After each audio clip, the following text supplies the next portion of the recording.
Hello guys, solo travel വ്ളോഗ്സിന് പുതിയൊരു എപ്പിസോഡിലേക്ക് എല്ലാവർക്കും സ്വാഗതം കേട്ടോ. ഇപ്പം ഞാനിന്ന് ജർമ്മനിയിൽ A6 മാറിയിട്ട് ഇന്നലെ വൈകിട്ട് എൻ്റെ ടയർ വീണ്ടും പണി തന്നു കേട്ടോ. ടയർ മാത്രമല്ല, എൻ്റെ എയർ ബലൂണും പൊട്ടി. ഇന്നലെ ഹൈവേയിൽ വെച്ചായിരുന്നു പൊട്ടിയത്. വലിയൊരു അപകടം സംഭവിക്കേണ്ടതായിരുന്നു. ദൈവാനുഗ്രഹം കൊണ്ട് നടന്നില്ല. Thank to God. സോ ഇപ്പോൾ നമ്മുടെ എന്താണ് പരിപാടി എന്ന് വെച്ച് കഴിഞ്ഞാൽ, നമ്മളിപ്പോൾ ടയർ മാറ്റാൻ പോകട്ടോ. സ്റ്റെപ്പിന് ടയർ ഇറക്കി.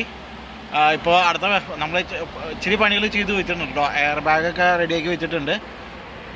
എയർ പോകാത്ത രീതിയിൽ സെറ്റാക്കി നിർത്തി. ഇനിയിപ്പോൾ അടുത്ത പരിപാടി ടയർ മാറാന്നുള്ളൂ കേട്ടോ. ഗൈസ്, ഇതാണ് അവസ്ഥ ടയറിൻ്റെ. നോക്കോ, കഴിഞ്ഞ പ്രാവശ്യം നമുക്ക് ഹേണായിൽ വെച്ച് കിട്ടിയ അതേമാതിരി തന്നെ കേട്ടോ. കഴിഞ്ഞ പ്രാവശ്യം കിട്ടിയത് അപ്പുറത്തെ സൈഡിലായിരുന്നു. ഈ പ്രാവശ്യം കിട്ടിയത് ലെഫ്റ്റ് സൈഡിലാണ്, ഡ്രൈവർ സൈഡിലാണ് കിട്ടിയത്. നല്ല 8-ൻ്റെ പണി കേട്ടോ കിട്ടിയത്. കണ്ടോ,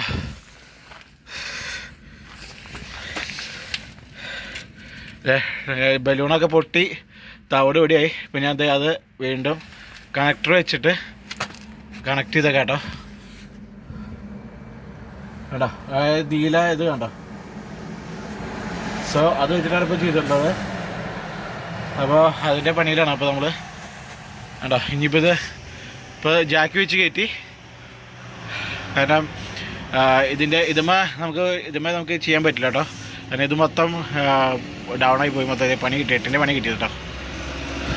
ഗൈസ്, ഇതാട്ടോ ഞാൻ നിൽക്കുന്ന ലൊക്കേഷൻ. എളുപ്പമല്ല. ഇന്നലെ ടയർ പൊട്ടിയിട്ട് പോലീസുകാരാണ് എന്നെ ഇവിടെ കൊണ്ടുവന്നാക്കിയത്. കാരണം ഹൈവേയിൽ വെച്ച് പൊട്ടിയത് കൊണ്ട് എനിക്ക് വേറെ പാർക്കിംഗ് സ്ഥലം കാര്യമൊന്നും കിട്ടിയില്ല. പാർക്കിംഗ് സ്ഥലം നോക്കിയപ്പോൾ എനിക്ക് 20 കിലോമീറ്റർ അപ്പുറമായിരുന്നു എനിക്ക് പാർക്കിംഗ് കിട്ടിയത് നോക്കേണ്ടത്. ഞാൻ അങ്ങോട്ട് ഓടിക്കാമെന്ന് വിചാരിച്ചപ്പോൾ നടപടി ആയില്ല. അപ്പോഴേക്കും ജർമ്മനിയിൽ യൂറോപ്പിലത്തെ ഒരു പ്രത്യേകത എന്താ വെച്ച് കഴിഞ്ഞാൽ, പോലീസുകാർ ഓൺ ദ സ്പോട്ട് നമ്മുടെ ടയർ പൊട്ടി കഴിഞ്ഞാൽ ഓൺ ദ സ്പോട്ട് സ്ഥലത്ത് എത്തുന്നുണ്ടോ. അതാണ് ഇവിടുത്തെ പ്രത്യേകത. കാരണം ഞാൻ ടയർ പൊട്ടിയ വഴിക്ക് ഞാൻ നോക്കുമ്പോൾ എൻ്റെ ഓപ്പോസിറ്റ് സൈഡിൽ കൂടെ പോലീസുകാരുടെ വണ്ടി പാഞ്ഞു പോകുമായിരുന്നു കേട്ടോ. അപ്പോൾ പാഞ്ഞു പോണ സമയത്ത് ഞാൻ വിചാരിച്ചു ഇതെവിടേക്ക് പോകണമെന്ന് ചോദിച്ചു. പക്ഷേ എനിക്ക് എപ്പോഴും തന്നെ ചെറുതായിട്ട് എനിക്ക് തോന്നിയായിരുന്നു അത് എൻ്റെ അടുത്തേക്കുള്ള വണ്ടി തന്നെയാണ്. സോ അപ്പോൾ എന്ത് ചെയ്തു, ലാസ്റ്റ് അവർ എൻ്റെ അടുത്ത് തന്നെയായിരുന്നു വന്നത്. ഞാൻ ഒരു 2 കിലോമീറ്റർ അപ്പുറത്തേക്ക് ഞാൻ ഓടി എത്തിയായിരുന്നു അപ്പോഴേക്കും. പക്ഷേ ലാസ്റ്റ് എനിക്ക് പറ്റാതായി വണ്ടി ഓടിക്കാനായിട്ട്. ഞാൻ വണ്ടി ഫോർഗേറ്റർ ലെഫ്റ്റ് നമ്മുടെ റൈറ്റ് സൈഡിൽ നിർത്തി. SOS ഇല്ല, ഒന്നുമില്ലാത്ത അവസ്ഥ കേട്ടോ. ജർമ്മനിയിൽ ഹൈവേയിൽ അത്രയും വലിയ അവസ്ഥയിലായിരുന്നു ഇന്നലെ. സോ ഗൈസ്, അപ്പോൾ നമ്മുടെ വണ്ടി കിടക്കുന്ന കണ്ടപ്പോൾ ഇങ്ങനത്തെ ഒരു അവസ്ഥയിലാണ്. ഇത് ഇന്നലെ വൈകിട്ട് കൊണ്ടു കേട്ടോ. എന്നിട്ട് എന്താ ചെയ്യുക, വേറെ വഴിയില്ല. കാരണം ഇങ്ങനെ ഒരു അവസ്ഥയിൽ വന്നു കഴിഞ്ഞാൽ ചില സമയത്ത് നമ്മൾ തന്നെ മാറ്റേണ്ടി വരും. വേറെ ആരും ഉണ്ടാവില്ല ഇവിടെ നമ്മളെ ഹെൽപ്പ് ചെയ്യാനായിട്ട്. നമ്മളെ ഒറ്റയ്ക്ക് തന്നെയായിരിക്കും കംപ്ലീറ്റ്. അപ്പോൾ നമുക്ക് ഓക്കെ, നല്ല മഴ വരാനുള്ള ചാൻസ് ഉണ്ട് കേട്ടോ. ചില പുലർച്ചയ്ക്കൊക്കെ നല്ല മഴയായിരുന്നു ഇവിടെ. ഇനിയിപ്പോൾ അടുത്ത അവസ്ഥ എന്താണെന്ന് അറിയില്ല, നോക്കാം നമുക്ക്. ഓക്കെ, ഇനിയിപ്പോൾ ഈ ടയർ ചേഞ്ച് ചെയ്യാൻ പോകട്ടോ നമ്മൾ. അതിൻ്റെ നെറ്റുകളൊക്കെ കുറേയൊക്കെ ഊരി വെച്ചിട്ടുണ്ട്. ഒരു 3-4 നെറ്റ് കൂടി ഇനി ഊരാണല്ലോ.